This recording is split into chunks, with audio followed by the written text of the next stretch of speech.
Selamat berjumpa kembali Bapak Ibu, Saudara-saudari, umat beriman terkasih dalam Tuhan. Salam sehat berlimpah berkat. Selamat berakhir pekan sambil merayakan pesta bertobatnya Rasul Paulus. Gereja mengajak kita hari ini saudara-saudari untuk merenungkan kutipan Injil Markus bab 16 ayat 15 sampai 18. Kita mendengarkan sabda Tuhan terlebih dahulu. Dalam nama Bapa dan Putra dan Roh Kudus. Amin.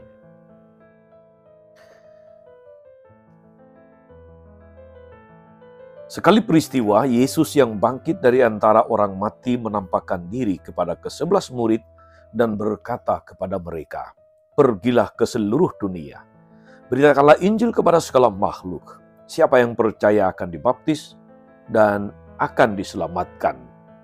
Tapi siapa yang tidak percaya akan dihukum. Tanda-tanda ini akan menyertai orang-orang yang percaya. Mereka akan mengusir setan-setan demi namaku. Mereka akan berbicara dalam bahasa-bahasa yang baru bagi mereka. Mereka memegang ular. Dan sekalipun mereka minum racun yang mematikan, mereka tidak akan mendapat celaka. Mereka akan meletakkan tangannya atas orang sakit dan orang itu akan sembuh." Demikianlah sabda Tuhan. Bapak Ibu Saudara-saudari, umat beriman terkasih dalam Tuhan. Garis hidup setiap orang itu kadang-kadang berubah secara drastis. Tanpa diduga, misalnya saudara-saudari, seseorang mendapat hadiah mobil mewah dari bank, dapat undian.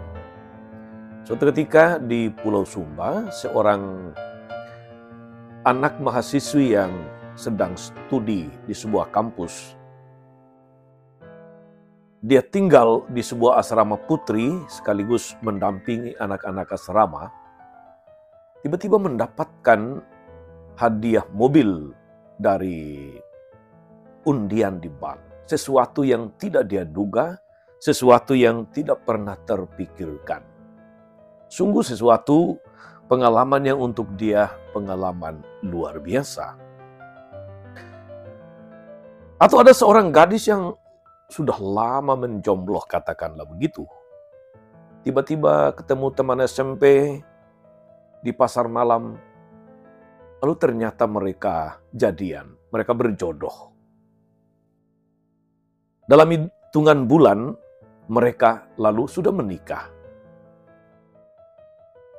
Kita pun saudara-saudari kadang-kadang mengalami ketika menjalani tugas harian dengan tenang, tiba-tiba memperoleh tugas baru dari atasan, misalnya tugas di luar pulau, tugas di tempat yang jauh.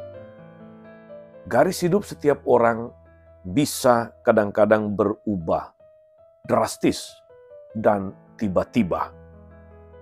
Saudara-saudara umat beriman terkasih, hari ini gereja merayakan pesta bertobatnya Rasul Paulus. Dia yang dahulu Saulus, tapi berkat perjumpaan dengan Kristus yang pengikutnya dia aniaya, dia kemudian bertobat menjadi Paulus. Dia menjadi manusia baru. Pertobatan Paulus, saudara-saudari, juga terjadi dengan sangat tiba-tiba. Ketika Paulus berangkat ke kota Damsyik, yang ada di kepalanya itu cuma mau mengejar-ngejar para pengikut Kristus, menganiaya, membunuh mereka. Tetapi peristiwa perjumpaannya dengan Yesus mengubah segala-galanya. Kejadiannya juga terjadi secara sangat tiba-tiba, tanpa introduksi, tanpa pengantar, tanpa pengumuman. Untuk peristiwa rohani yang dahsyat seperti itu, Paulus sepertinya juga tidak mengadakan persiapan khusus, misalnya retret, karena kejadiannya sangat tiba-tiba. Inisiatif atau pemrakarsa yang mengubah hidup dan agenda serta acara hidup Paulus sama sekali hanyalah Tuhan sendiri. Tuhanlah yang menghendaki perubahan nasib dan hidup Paulus, karena Tuhan telah menentukan dia menjadi alat pilihan bagi Tuhan untuk memberitakan nama Tuhan kepada bangsa-bangsa lain. Saudara-saudara, umat beriman terkasih dalam Tuhan. Apa artinya bagi kita? Apa inspirasinya pengalaman Paulus ini untuk kita? Paulus disadarkan saudara-saudari bahwa ia dapat menjadi rasul Tuhan Yesus Kristus sama sekali bukan karena jasanya atau karena dia melakukan persiapan tertentu, karena kualifikasi tertentu. Dia menjadi rasul Tuhan Yesus meluluh karena kasih karunia dan kemurahan Tuhan.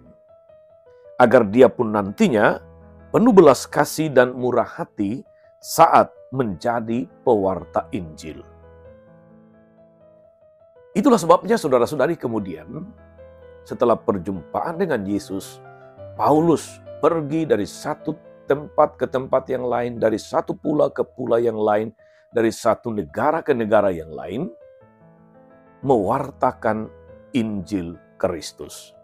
Karena itu pula saudara-saudari, Rasul Paulus seringkali dikenal sebagai Rasul bangsa-bangsa. Kalau 11 atau 12 murid Yesus, Rasul Yesus, itu berkarya di sekitar Israel, Palestina, Paulus justru jauh keluar. Dia mewartakan Injil kepada bangsa-bangsa di luar Yahudi. Karena itu sekali lagi, dia dikenal sebagai Rasul bangsa-bangsa. Karena itu saudara-saudari, 14 surat Paulus yang kita baca dalam kitab suci, itu adalah pengalaman hidup dan karya Paulus dari satu tempat ke tempat yang lain. Maka kemudian kita tahu ada surat kepada jemaat di Roma, di Korintus, Tesalonika, Efesus, di Kolose, dan sekian yang lain. Betapa dia sungguh menjadi Rasul Kristus setelah perjumpaannya dengan Yesus. Atau setelah Yesus mengubah garis hidupnya. Saudari-saudara, umat beriman terkasih dalam Tuhan. Berangkat dari Injil hari ini, di mana ada amanat agung dari Yesus, pergilah ke seluruh dunia, wartakanlah Injil. Bukankah kita juga saudara-saudari dipilih menjadi murid-murid Kristus sendiri? Entah sebagai imam, sebagai katakanlah biarawan-biarawati, bruder, suster, menjadi prodiakon, menjadi lektor, menjadi pengurus dewan paroki, pengurus lingkungan, pengurus wilayah dan basis. Itu bukan karena jasa dan kehebatan kita, melainkan melulu karena kasih karunia dan kemurahan Tuhan. Oleh karena itulah saudara-saudari, kita mesti melayani umat dengan murah hati dan penuh kebaikan, dan bukan jual mahal kepada umat, apalagi pasang tarif. Saudari-saudara, umat beriman terkasih dalam Tuhan, kita diajak untuk juga seperti Rasul Paulus menjadi rasul-rasul Kristus. Yang berkat perjumpaan dengan Kristus, kita mau diubah menuruti jalan Tuhan, bukan menuruti jalan hidup kita masing-masing. Berkat perjumpaan dan mengimani Kristus, kita mau mengikuti apa yang menjadi kehendak Tuhan, bukan lagi kehendak kita sendiri.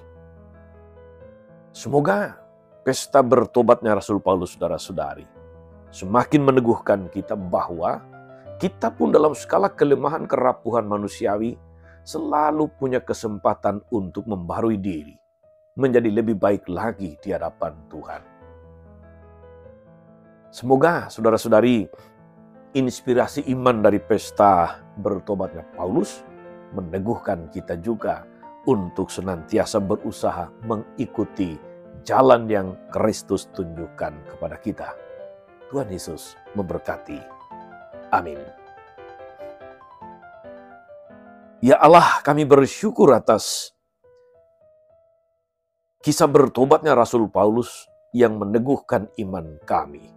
Engkau berkuasa untuk menentukan garis hidup seseorang bahkan tanpa diduga, bahkan tanpa disadari terjadi secara drastis sebagaimana Rasul Paulus. Buatlah kami juga peka akan pengalaman yang sudah Engkau berikan kepada kami, pengalaman perjumpaan denganmu, dan mampukan kami menerima pengalaman rahmat, dan biarlah hati kami terbuka untuk melihat karya agungmu dalam hidup ini. Dan semoga inspirasi pesta bertobatnya Paulus meneguhkan kami sekalian untuk senantiasa mau mengikuti jalan-Mu, jalan yang telah Kau tentukan dan bukan jalan yang kami inginkan atau kami kehendaki sendiri. Terpujilah nama-Mu Tuhan sepanjang segala masa. Amin. Saudari-saudara sekalian, berkat Allah turun atas saudara-saudari, atas mereka yang kita doakan atau kita janjikan doa, mereka yang sakit dan menderita. Segala rencana, karya, dan pelayanan hari ini Bapa dan Putra dan Roh Kudus. Amin. Tetap sehat, teruslah menjadi berkat.